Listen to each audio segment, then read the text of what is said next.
Robert Reich posted this out. He said, look at this chart. This is what the Trump tax cuts for the rich have done. This is what they want to double down on. It's a scam in plain sight. And he posts this chart. And it says households with incomes in the top 1% benefit most from the 2017 Trump tax law. Yeah. Okay. And then they show this chart. And it goes through the quintiles.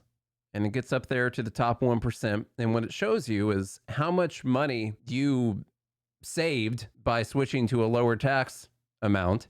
And of course, the top 1%, well, they saved something like $61,000. And look at the lowest quintile, they only saved 70. Yeah. I mean, why isn't the lowest quintile saving more than $61,000 on their taxes, Charlie? Lowest quintile doesn't even make $61,000. This is a really annoying example where you can make a chart that shows the total dollar amount of how much people's taxes changed. And no matter what, the people at the top are going to have a much higher dollar amount than everyone else. But of course the top 1% is going to save the most because they pay the most. They pay almost almost all the taxes. This is from The Hill. IRS data proves that the Trump tax cuts benefited middle and working class Americans the most. A careful analysis of the IRS tax data, one that includes the effect of tax credits and other reforms of the tax code, shows that filers with an adjusted gross income, from here on out we'll say AGI, from 15 to 50,000 enjoyed an average tax cut of 16% to 26% in 2018. That's the year after the tax cuts went into effect. Filers who earned 50 to 100K received a tax break of about 15 to 17%. Remember, the lower one was 16 to 26%. This one was 15 to 17%.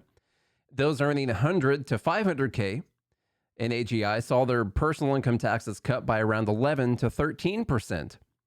By comparison, no income group with an AGI of at least 500K received an average tax cut exceeding 9%. And the average tax cut for brackets starting at 1 million was less than 6%.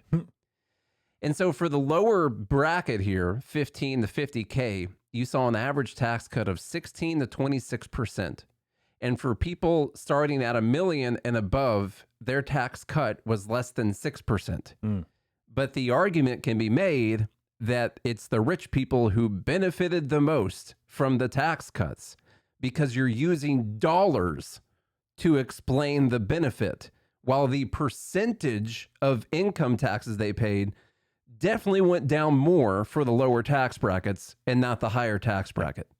It's just straight up lying. It's lying. He knows what it is. It comes down to this fact right here, which is that the typical taxpayer, how much they pay in income taxes each year. And so the bottom 50%, the typical taxpayer, the average is $667. For the top 1%, the average per taxpayer is $653,000. Jesus. So even though theirs went down less on a percentage basis, the number is clearly more than the people who pay $667.